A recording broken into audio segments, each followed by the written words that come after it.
ब्रह्मा जी कहते हैं, नारद, उन सप्त ऋषियों के अपने लोक में चले जाने पर सुंदर लीला करने वाले साक्षात भगवान शंकर ने देवी के तप की परीक्षा लेने का विचार किया। वे मन ही मन पार्वती से बहुत संतुष्ट थे।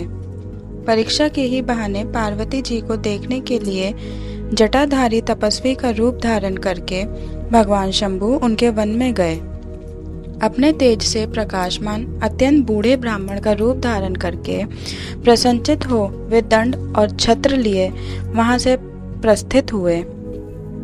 आश्रम में पहुंचकर उन्होंने देखा देवी शिवा सखियों से घिरी हुई वेदी पर बैठी हैं और चंद्रमा की विशुद्ध कला से प्रतीत होती हैं। ब्रह्मचारी का स्वरूप धारण किए भक्त वत्सल शंभु पार्वती को देखकर प्रीतिपूर्वक उनके पास गए। उन अद्भुत तेजस्वी ब्राह्मण देवता को आया देख उस समय देवी शिवा ने समस्त पूजन सामग्रियों द्वारा उनकी पूजा की। जब उनका भली भांति सत्कार हो गया, सामग्रियों द्वारा उनकी पूजा संपन्न कर ली गई, तब पार्वती ने बड़ी प्रसन्नता और प्रेम के साथ उन ब्राह्मण देव से आदर पूर्वक कुशल समाचार पूछा। पार्वती बोली, ब्रह्मचारी का स्वरूप धारण करके आए हुए आप कौन हैं और कहां से पधारे हैं? वेद वेत्ताओं में श्रेष्ठ विप्रवर, आप अपने तेज से इस वन को प्रकाशित कर रहे हैं। मैंने जो कुछ पूछा है उसे बतलाइए। ब्राह्मण ने कहा, मैं इच्छा अनुसार विचरने वाला वृद्ध ब्राह्मण हूँ, पवित्र बुद्धि, तपस्वी, दूसरों को सुख देने वाला और परोपकारी हूँ, इसमें संशय नहीं है। तुम कौन हो, किसकी पुत्री हो और इस निर्जन वन में किस लिए ऐसी तपस्या कर रही हो, जो पंजे के बल पर खड़े हो तप करने वाले मुनियों के लिए भी दुर्लभ है। तुम न बालिका हो न वृद्धा ही हो, सुंदरी तरुणी जान पड़ती हो, फिर किस लिए पति के बिना इस वन में आकर कठोर तपस्या करती हो? भद्रे, क्या तुम किसी तपस्वी की सहचारिणी तपस्विनी हो? देवी, क्या वह तपस्वी तुम्हारा पालन पोषण नहीं करता जो तुम्हें छोड़कर अन्यत्र चला गया है? बोलो, तुम किसके कुल में उत्पन्न हुई हो? तुम्हारे पिता कौन हैं और तुम्हारा नाम क्या है? तुम महासौभाग्य रूपा जान पड़ती हो, तुम्हारा तपस्या में अनुराग व्यर्थ है। क्या तुम वेद माता गायत्री हो, लक्ष्मी हो अथवा क्या सुंदर रूप वाली सरस्वती हो? इन तीनों में तुम कौन हो, यह मैं अनुमान से निश्चय नहीं कर पाता। पार्वती बोली, विप्रवर, ना तो मैं वेद माता गायत्री हूँ, ना लक्ष्मी हूँ और ना सरस्वती ही हूँ। इस समय मैं हिमाचल की पुत्री हूँ और मेरा नाम पार्वती है। पूर्व काल में, इससे पहले के जन्म में मैं प्रजापति दक्ष की पुत्री थी। उस समय मेरा नाम सती था। एक दिन पिता ने मेरे पति की निंदा की थी, जिससे कुपित हो मैंने योग के द्वारा शरीर को त्याग दिया था। इस जन्म में भी भगवान शिव मुझे मिल गए थे, परंतु भाग्यवश काम को भस्म करके वे मुझे भी छोड़कर चले गए। ब्राह्मण, शंकर जी के चले जाने पर मैं विरहताप से उद्विग्न हो उठी और तपस्या के लिए दृढ़ निश्चय करके पिता के घर से यहाँ गंगा जी के तट पर चली आई। यहाँ दीर्घ काल तक कठोर तपस्या करके भी मैं अपने प्राण वल्लभ को न पा सकी, इसलिए अग्नि में प्रवेश कर जाना चाहती थी। इतने में ही आपको आया देख मैं क्षण भर के लिए ठहर गई। अब आप जाइए, मैं अग्नि में प्रवेश करूंगी, क्योंकि भगवान शिव ने मुझे स्वीकार नहीं किया। किंतु जहाँ जहाँ मैं जन्म लूंगी वहाँ वहाँ शिव का ही पति रूप में वरण करूंगी। ब्रह्मा जी कहते हैं, नारद, ऐसा कहकर पार्वती उन ब्राह्मण देवता के सामने ही अग्नि में समा गई। यद्यपि ब्राह्मण देव सामने से उन्हें बारंबार ऐसा करने से रोक रहे थे। अग्नि में प्रवेश करती हुई पार्वती की तपस्या के प्रभाव से वह आग उसी क्षण चंदन पंख के समान शीतल हो गई।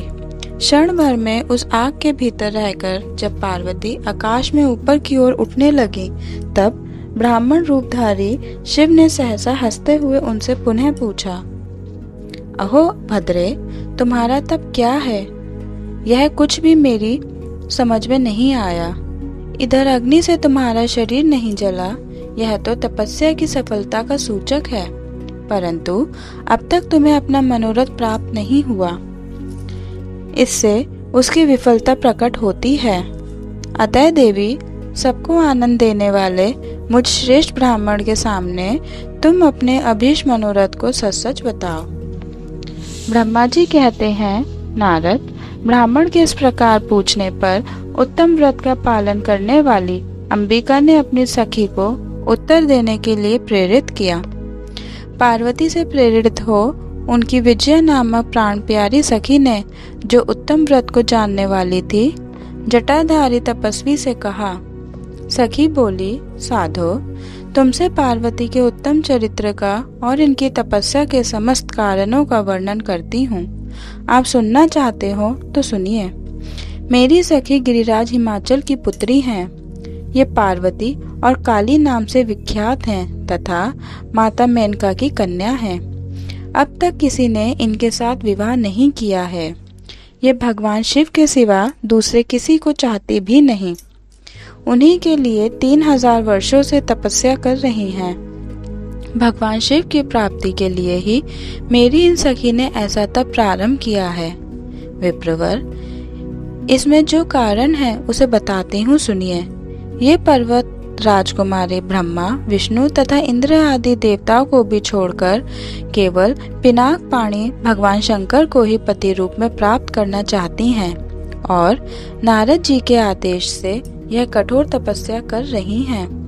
द्विज श्रेष्ठ, आपने जो कुछ पूछा था उसके अनुसार मैंने प्रसन्नता पूर्वक अपनी सखी का मनोरथ बता दिया।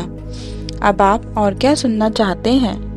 ब्रह्मा जी कहते हैं, नारद, विद्या का यह यथार्थ वचन सुनकर जटाधारी तपस्वी रुद्र हंसते हुए बोले, सखी ने यह जो कुछ कहा है उसमें मुझे परिहास का अनुमान होता है। यदि यह सब ठीक हो तो पार्वती देवी अपने मुंह से कहें। जटिल ब्राह्मण के इस प्रकार कहने पर पार्वती देवी अपने मुंह से ही यूं कहने लगी। पार्वती बोली, जटाधारी विप्रवर, मेरा सारा वृतांत सुनिए। मेरी सखी ने जो कुछ कहा है वह जो का त्यों सत्य है, उसमें असत्य कुछ भी नहीं है। मैं मन, वाणी और क्रिया द्वारा सत्य ही कहती हूँ, असत्य नहीं। मैंने साक्षात पति भाव से भगवान शंकर का ही वरण किया है। यद्यपि जानती हूँ वह दुर्लभ वस्तु भला मुझे कैसे प्राप्त हो सकती है, तथापि मन की उत्कंठा से विवश हो मैं तपस्या कर रही हूँ। ब्राह्मण से ऐसी बात कहकर पार्वती देवी उस समय चुप हो रही। तब उनकी वह बात सुनकर ब्राह्मण ने कहा। ब्राह्मण बोले, इस समय तक मेरे मन में यह जानने की प्रबल इच्छा थी कि ये देवी किस दुर्लभ वस्तु को चाहती हैं, जिसके लिए ऐसा महान तप कर रही हैं। किंतु देवी, तुम्हारे मुखारविंद से सब कुछ सुनकर उस अभीष्ट वस्तु को जान लेने के बाद अब मैं यहाँ से जा रहा हूँ। तुम्हारी जैसी इच्छा हो वैसा करो। यदि तुम मुझसे ना कहती तो मित्रता निष्फल होती। अब जैसा तुम्हारा कार्य है वैसा ही उसका परिणाम होगा। जब तुम्हें इसमें सुख ही है तब मुझे कुछ नहीं कहना है। वहाँ ऐसी बात कहकर ब्राह्मण ने ज्यों ही जाने का विचार किया त्यों ही पार्वती देवी ने प्रणाम करके उनसे इस प्रकार कहा। पार्वती बोली, विप्रवर, आप क्यों जाएंगे? ठहरिए और मेरे हित की बात बताइए। पार्वती के ऐसा कहने पर दंडधारी ब्राह्मण देवता रुक गए और इस प्रकार बोले, देवी, यदि मेरी बात सुनने का मन है और मुझे भक्ति भाव से ठहरा रही हो तो मैं यह सब तत्व बता रहा हूँ, जिससे तुम्हें हित अहित का ज्ञान हो जाएगा। महादेव जी के प्रति मेरे मन में गौरव बुद्धि है, अतः मैं उनको सब प्रकार से जानता हूँ, तो भी यथार्थ बात कहता हूँ। तुम सावधान होकर सुनो। वृषभ के चिन्ह से अंकित ध्वजा धारण करने वाले महादेव जी सारे शरीर में भस्म रमाए रहते हैं, सिर पर जटा धारण करते हैं, धोती की जगह बाघ का चाम पहनते हैं और चादर की जगह हाथी की खाल ओढ़ते हैं। हाथ में भीख मांगने के लिए खोपड़ी लिए रहते हैं। झुंड के झुंड सांप उनके सारे अंगों में लिपटे दिखे जाते हैं। वे विष खाकर ही पुष्ट होते हैं, अभक्ष्य भक्षी हैं। उनके नेत्र बड़े भद्दे हैं और देखने में डरावने लगते हैं। उनका जन्म कब, कहाँ और किससे हुआ, यह आज तक प्रकट नहीं हुआ। घर गृहस्थी के भोग से वे सदा दूर ही रहते हैं। नंग धड़ंग घूमते हैं और भूत प्रेतों को सदा साथ रखते हैं। उनके 1-2 नहीं 10 भुजाएं हैं। देवी, मैं समझ नहीं पाता कि किस कारण से तुम उन्हें अपने पति बनाना चाहती हो। तुम्हारा ज्ञान कहाँ चला गया, इस बात को आज सोच विचार कर मुझे बताओ। दक्ष ने अपने यज्ञ में अपनी ही पुत्री सती को केवल यही सोचकर नहीं बुलाया कि वह कपालधारी भिक्षुक की भार्या है। इतना ही नहीं, उन्होंने यज्ञ में भाग देने के लिए सब देवताओं को बुलाया, किंतु शंभु को छोड़ दिया। सती उसी अपमान के कारण अत्यंत क्रोध से व्याकुल हो उठी। उसने अपने प्यारे प्राणों को तो छोड़ा ही, शंकर जी को भी त्याग दिया। तुम तो स्त्रियों में रतन हो, तुम्हारे पिता समस्त पर्वतों के राजा हैं, फिर तुम क्यों इस उग्र तपस्या के द्वारा वैसे पति को पाने की अभिलाषा करती हो? सोने की मुद्रा देकर बदले में उतना ही बड़ा कांच लेना चाहती हो। उज्जवल चंदन छोड़कर अपने अंगों में कीचड़ लपेटना चाहती हो। सूर्य के तेज का परित्याग करके जुगनू की चमक पाना चाहती हो। महीन वस्त्र त्याग कर अपने शरीर को चमड़े से ढकने की इच्छा करती हो। घर में रहना छोड़कर वन में धुनी रमाना चाहती हो। तथा देवेश्वरी, यदि तुम इंद्र आदि लोकपालों को त्याग कर शिव के प्रति अनुरक्त हो तो अवश्य ही रत्नों के उत्तम भंडार को त्याग कर लोहा पाने की इच्छा करती हो। लोकों में इस बात को अच्छा नहीं कहा गया है। शिव के साथ तुम्हारा संबंध मुझे इस समय परस्पर विरोध दिखाई देता है। कहाँ तुम जिसके नेत्र प्रफुल्ल कमल दल के समान शोभा पाते हैं, और कहाँ वे रुद्र जो 3 भद्दी आंखें धारण करते हैं। तुम तो चंद्रमुखी हो और शिव पंचमुख कहे गए हैं। तुम्हारे सिर पर दिव्य वेणी सर्पणी सी शोभा पा रही है, परंतु शिव के मस्तक पर जो जटाजूट बताया जाता है वह प्रसिद्ध ही है। तुम्हारे अंग में चंदन का अंगराग होगा और शिव के शरीर में चिता सा भस्म। कहाँ तुम्हारी सुंदर मृदुल साड़ी और कहाँ शंकर जी के उपयोग में आने वाली हाथी की खाल। कहाँ तुम्हारे अंगों में दिव्य आभूषण और कहाँ शंकर के सर्वांग में लिपटे हुए सर्प। कहाँ तुम्हारी सेवा के लिए उद्यत रहने वाले संपूर्ण देवता और कहाँ भूतों की दी हुई बलि को पसंद करने वाले शिव। कहाँ तो मृदंग की मधुर ध्वनि और कहाँ डमरू की डिमडिम। कहाँ भेड़ियों के समूह की गड़गड़ाहट और कहाँ अशुभ श्रृंगी नाद। कहाँ ढक्का का शब्द और कहाँ अशुभ गलनाद। तुम्हारा यह उत्तम रूप शिव के योग्य कदापि नहीं है। यदि उनके पास धन होता तो वे दिगंबर क्यों रहते। सवारी के नाम पर उनके पास एक बूढ़ा बैल है और दूसरी कोई भी सामग्री उनके पास नहीं है। कन्या के लिए ढूंढे जाने वाले वरों में जो नारियों को सुख देने वाले गुण बताए गए हैं, उनमें से एक भी गुण भद्दी आंख वाले रुद्र में नहीं है। तुम्हारे परम प्रिय काम को भी उन हर देवता ने दग्ध कर दिया और तुम्हारे प्रति उनका नादर तो भी देख लिया गया जब वे तुम्हें छोड़कर अन्यत्र चले गए। उनकी कोई जाति नहीं देखी जाती, उनमें विद्या तथा ज्ञान का भी पता नहीं चलता। पिशाच ही उनके सहायक हैं और विष तो उनके कंठ में ही दिखाई देता है। वे सदा अकेले रहने वाले और विशेष रूप से विरक्त हैं, इसलिए तुम्हें हर के साथ अपने मन को नहीं जोड़ना चाहिए। कहाँ तुम्हारे कंठ में सुंदर हार और कहाँ उनके गले में नरमुंडों की माला। देवी, तुम्हारे और हर के रूप आदि सब एक दूसरे से विरुद्ध हैं, अतः मुझे तो यह संबंध नहीं रुचता। फिर तुम्हारी जैसी इच्छा हो वैसा करो। संसार में जो कुछ भी अस्त वस्तु है वह सब तुम स्वयं चाहने लगी हो, अतः मैं कहता हूँ कि तुम उस असत की ओर से अपने मन को हटा लो, अन्यथा जो चाहो वह करो, मुझे कुछ भी कहना नहीं है। ब्रह्मा जी कहते हैं, नारद, यह बात सुनकर पार्वती शिव की निंदा करने वाले ब्राह्मण पर मन ही मन कुपित हो उठी और उससे इस प्रकार बोली। पार्वती बोली, बाबा जी, अब तक तो मैंने यह समझा था कि कोई दूसरे ज्ञानी महात्मा आ गए हैं, परंतु अब सब ज्ञात हो गया। आपकी कलई खुल गई। आपसे क्या कहूँ, विशेषतः उस दशा में जब आप अवध्य ब्राह्मण हैं।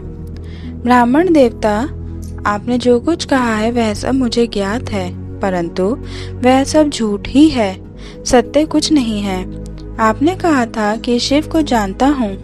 यदि आपकी यह बात ठीक होती तो आप ऐसे युक्ति एवं बुद्धि के विरुद्ध बात नहीं बोलते। यह ठीक है कि कभी कभी महेश्वर अपनी लीला शक्ति से प्रेरित हो तथा कथित अद्भुत वेश धारण कर लिया करते हैं, परंतु वास्तव में वे साक्षात परब्रह्म परमात्मा हैं। उन्होंने स्वेच्छा से ही शरीर धारण किया है। आप ब्रह्मचारी का स्वरूप धारण कर मुझे ठगने के लिए उद्यत हो यहाँ आए हैं और अनुचित एवं असंगत युक्तियों का सहारा ले छल कपट से युक्त बातें बोल रहे हैं। मैं भगवान शंकर के स्वरूप को भली भांति जानती हूँ, इसलिए यथा योग्य विचार करके उनके तत्व का वर्णन करती हूँ। वास्तव में शिव निर्गुण ब्रह्म है, कारणवश सगुण हो गए। जो निर्गुण हैं, समस्त गुण जिनके स्वरूप भूत हैं, उनकी जाति कैसे हो सकती है। वे भगवान सदाशिव समस्त विद्याओं के आधार हैं। फिर उन पूर्ण परमात्मा को किसी विद्या से क्या काम। पूर्व काल में कल्प के आरंभ में भगवान शंभु ने श्री विष्णु को उच्चवास रूप से संपूर्ण वेद प्रदान किए थे, अतः उनके समान उत्तम प्रभु दूसरा कौन है जो सबके आदि कारण है। उनकी अवस्था अथवा आयु का माप तोल कैसे हो सकता है। प्रकृति उन्हीं से उत्पन्न हुई है, फिर उनकी शक्ति का दूसरा क्या कारण हो सकता है। जो लोग सदा प्रेम पूर्वक शक्ति के स्वामी भगवान शंकर का भजन करते हैं, उन्हें भगवान शंभु प्रभु शक्ति, उत्साह शक्ति और मंत्र शक्ति, ये तीनों अक्षय शक्तियां प्रदान करते हैं। भगवान शिव के भजन से ही जीव मृत्यु को जीत लेता और निर्भय हो जाता है, इसलिए तीनों लोकों में उनका मृत्युंजय नाम प्रसिद्ध है। उन्हीं के अनुग्रह से विष्णु विष्णु तत्व को, ब्रह्मा ब्रह्म तत्व को और देवता देवत्व को प्राप्त हुए हैं। शिवजी का पक्ष लेकर बहुत बोलने से क्या लाभ। वे भगवान स्वयं ही महाप्रभु हैं। कल्याण रूपी शिव की सेवा से यहाँ कौन सा मनोरथ सिद्ध नहीं हो सकता। उन महादेव जी के पास किस बात की कमी है जो वे भगवान सदाशिव स्वयं मुझे पाने की इच्छा करें। यदि शंकर की सेवा न करें तो मनुष्य 7 जन्मों तक दरिद्र होता है और उन्हीं की सेवा से सेवक को लोक में कभी नष्ट न होने वाली लक्ष्मी प्राप्त होती है। जिनके सामने 8 सिद्धियां नित्य आकर से नीचा किए इस इच्छा से नृत्य करती हैं कि वे भगवान हम पर संतुष्ट हो जाएं। उनके लिए कोई भी हितकर वस्तु दुर्लभ कैसे हो सकती है। यद्यपि यहाँ मांगलिक कही जाने वाली वस्तुएं शंकर का सेवन नहीं करती, तथापि उनके स्मरण मात्र से ही सबका मंगल होता है। जिनकी पूजा के प्रभाव से उपासक की संपूर्ण कामनाएं सिद्ध हो जाती हैं। सदा निर्विकार रहने वाले उन परमात्मा शिव में विकार कहाँ से आ सकता है। जिस पुरुष के मुख में निरंतर शिव यह मंगलमय नाम निवास करता है, उसके दर्शन मात्र से ही अन्य सब सदा पवित्र होते हैं। जैसा कि आपने कहा है, वे चिता का भस्म लगाते हैं, परंतु यदि उनका लगाया हुआ भस्म अपवित्र होता तो उनके शरीर से झड़कर गिरे हुए उस भस्म को देवता लोग सदा अपने सिर पर कैसे धारण करते। जो महादेव सगुण होकर तीनों लोकों के कर्ता भर्ता और हर्ता होते हैं तथा निर्गुण रूप में शिव कहलाते हैं, वे बुद्धि के द्वारा पूर्ण रूप से कैसे जाने जा सकते हैं। परब्रह्म परमात्मा शिव का जो निर्गुण रूप है, उसे आप जैसे बहिर्मुखी लोग कैसे जान सकते हैं। जो दुराचारी और पापी हैं, वे देवताओं से बहिष्कृत हो जाते हैं। ऐसे लोग निर्गुण शिव के तत्व को नहीं जानते। जो पुरुष तत्व को न जानने के कारण यहाँ शिव की निंदा करता है, उसके जन्म भर का सारा संचित पुण्य भस्म हो जाता है। आपने जो यहाँ अमित तेजस्वी महादेव जी की निंदा की है और मैंने जो आपकी पूजा की है, उससे मुझे पाप की भागिनी होना पड़ा है। शिवद्रोही को देखकर वस्त्र सहित स्नान करना चाहिए। शिवद्रोही का दर्शन हो जाने पर प्रायश्चित करना चाहिए। इतना कहकर पार्वती जी उस ब्राह्मण पर अधिक रुष्ट होकर बोली, अरे रे दुष्ट, तूने कहा था कि मैं शंकर को जानता हूँ, परंतु निश्चय ही तूने उन सनातन शिव को नहीं जाना है। भगवान रुद्र को जैसा तू कहता है वे वैसे ही क्यों ना हो, उनके जैसे भी बहुसंख्यक रूप क्यों ना हो। सत्पुरुषों के प्रियतम नित्य निर्विकार वे भगवान शिव ही मेरे अभीष्टतम देव हैं। ब्रह्मा और विष्णु भी कभी उन महात्मा हर के समान नहीं हो सकते। फिर दूसरे देवताओं की तो बात ही क्या है, क्योंकि वे सदैव काल के अधीन हैं। इस प्रकार अपनी शुद्ध बुद्धि से तत्व विचार कर मैं शिव के लिए वन में आकर बड़ी भारी तपस्या कर रही हूँ। वे भक्त वत्सल सर्वेश्वर शिव ही हम सबके परमेश्वर हैं। दीनों पर अनुग्रह करने वाले उन महादेव को ही प्राप्त करने की मेरी इच्छा है। ब्रह्मा जी कहते हैं, नारद, ऐसा कहकर गिरिराज नंदिनी गिरिजा चुप हो गई और निर्विकार चित्त से भगवान शिव का ध्यान करने लगी। देवी की बात सुनकर वह ब्रह्मचारी ब्राह्मण ज्यों ही कुछ कहने के लिए उद्यत हुआ, त्यों ही शिव में आसक्त चित्त होने के कारण उनकी निंदा सुनने से विमुख हुई। पार्वती देवी अपनी सखी विजया से शीघ्र बोली। पार्वती ने कहा, सखी, इस अधम ब्राह्मण को यत्न पूर्वक रोको। यह फिर कुछ कहना चाहता है। यह केवल शिव की निंदा ही करेगा। जो शिव की निंदा करता है, केवल उसी को पाप नहीं लगता। जो उस निंदा को सुनता है, वह भी यहाँ पाप का भागी होता है। भगवान शिव के उपासकों को चाहिए कि वे शिव की निंदा करने वाले का सर्वथा वध करें। यदि वह ब्राह्मण हो तो उसे अवश्य ही त्याग दें और स्वयं उस निंदा के स्थान से शीघ्र ही दूर चले जाएं। यह दुष्ट ब्राह्मण फिर शिव की निंदा करेगा। ब्राह्मण होने के कारण यह वध्य तो है ही नहीं, अतः त्याग देने योग्य है। किसी तरह भी इसका मुख नहीं देखना चाहिए। इस स्थान को छोड़कर हम लोग आज ही किसी दूसरे स्थान में शीघ्र ही चले जाएंगे, जिससे फिर इस अज्ञानी के साथ बात करने का अवसर ना मिले। ब्रह्मा जी कहते हैं, नारद, ऐसा कहकर उमा ने ज्यों ही अन्यत्र जाने के लिए पैर उठाया, त्यों ही भगवान शिव ने अपने साक्षात स्वरूप से प्रकट हो प्रिया पार्वती का हाथ पकड़ लिया। शिवा जैसा स्वरूप का ध्यान करती थी, वैसा ही सुंदर रूप धारण करके शिव ने उन्हें दर्शन दिया। पार्वती ने लज्जावश अपना मुंह नीचे की ओर कर लिया। तब भगवान शिव उनसे बोले, प्रिय, मुझे छोड़कर तुम कहाँ जाओगी?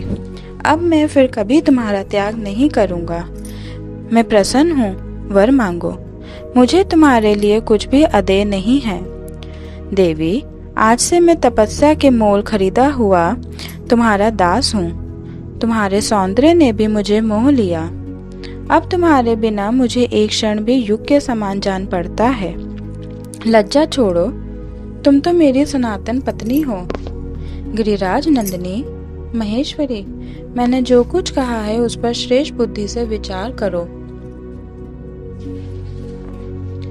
सुस्थिर चित्त वाली पार्वती, मैंने नाना प्रकार से तुम्हारी बारंबार परीक्षा ली है। लोक लीला का अनुसरण करने वाले मुझ स्वजन के अपराध को क्षमा कर दो। शिवे, तीनों लोकों में तुम्हारी जैसी अनुरागिणी मुझे दूसरी कोई नहीं दिखाई देती। मैं सर्वथा तुम्हारे अधीन हूँ। तुम्हारी इच्छा पूर्ण हो। प्रिय, मेरे पास आओ। तुम मेरी पत्नी हो और मैं तुम्हारा वर हूँ। तुम्हारे साथ में शीघ्र ही अपने निवास स्थान उत्तम पर्वत कैलाश को जाऊंगा। ब्रह्मा जी कहते हैं, देवादिदेव महादेव जी के ऐसा कहने पर पार्वती देवी आनंद मग्न हो उठी। उनका तपस्या जनित पहले का सारा कष्ट मिट गया। मुनि श्रेष्ठ, सती साध्वी पार्वती की सारी थकावट दूर हो गई, क्योंकि परिश्रम फल प्राप्त हो जाने पर प्राणी का पहले वाला सारा श्रम नष्ट हो जाता है। ब्रह्मा जी कहते हैं, नारद, परमात्मा हर की यह बात सुनकर और उनके आनंददायी रूप का दर्शन पाकर पार्वती को बड़ा हर्ष हुआ। उनका मुख प्रसन्नता से खिल उठा। वे बहुत सुख का अनुभव करने लगे। फिर उन महासाध्वी शिवा ने अपने पास ही खड़े हुए भगवान शिव से कहा। पार्वती बोली, देवेश्वर, आप मेरे स्वामी हैं। प्रभु, पूर्व काल में आपने जिसके लिए हर्षपूर्वक दक्ष के यज्ञ का विनाश किया था, उसे क्यों भुला दिया था? वे ही आप हैं और वही मैं हूँ।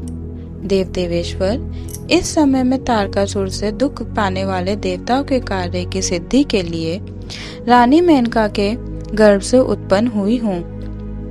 देवेश, यदि आप प्रसन्न हैं और यदि मुझ पर कृपा करते हैं तो मेरे पति हो जाइए। ईशान, प्रभु, मेरी यह बात मान लीजिए। आपकी आज्ञा लेकर मैं पिता के घर जाती हूँ। अब आप अपने विवाह रूप परम उत्तम विशुद्ध यश को सर्वत्र विख्यात कीजिए। नाथ, प्रभु, आप तो लीला करने में कुशल हैं, अतः मेरे पिता हिमवान के पास चलिए और याचक बनकर उनसे मेरी याचना कीजिए। लोक में मेरे पिता के यश को फैलाते हुए आपको ऐसा ही करना चाहिए। इस तरह आप मेरे संपूर्ण गृहस्थ आश्रम को सफल बनाइए। जब आप प्रसन्नता पूर्वक ऋषियों से मेरे पिता को सब बातों की जानकारी कराएंगे, तब मेरे पिता अपने भाई बंधुओं के साथ आपकी आज्ञा का पालन करेंगे। इसमें संदेह नहीं है। जब मैं पहले प्रजापति दक्ष की कन्या थी और मेरे पिता ने आपके हाथ में मेरा हाथ दिया, उस समय आपने शास्त्रोक्त विधि से विवाह का कार्य पूर्ण नहीं किया। इस मेरे पिता दक्ष ने ग्रहों की पूजा नहीं की, अतः उस विवाह में ग्रह पूजन विषयक बड़ी भारी त्रुटि रह गई।